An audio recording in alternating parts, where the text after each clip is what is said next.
ఈ మధ్యకాలంలో నన్ను చాలా మోటివేట్ చేసిన ఒక కథ గురించి ఇవాళ మీతో డిస్కస్ చేస్తాను. జాగ్రత్తగా వినండి. పని చేయాలని తెలిసినా ఎందుకో మనం సోమరితనంగా ఫీల్ అవుతుంటాం. దీనికి కారణం ప్రపంచంలో అత్యంత సంపన్నమైన మనిషి ఎలాన్ మస్క్ ఏం చెప్పారో ఇవాళ మనం తెలుసుకుందాం.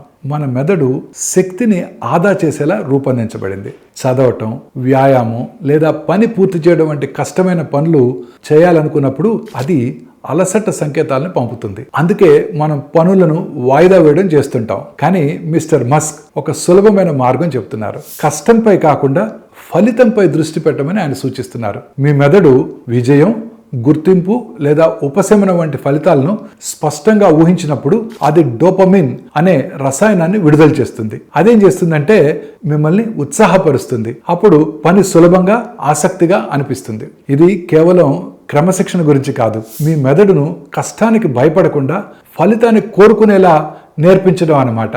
సోమరితనం బలహీనత కాదు, చేసే పని మీద దృష్టి సరిగా పెట్టకపోవటం. మీ మెదడు చూసే విధానాన్ని మార్చినట్టయితే మీ చర్యలు కూడా మారతాయి. పరిష్కారం బయట కాదు, మీరు మీ ప్రయాణాన్ని ఎలా ఊహించుకుంటారనే దానిపై ఆధారపడి ఉంటుంది.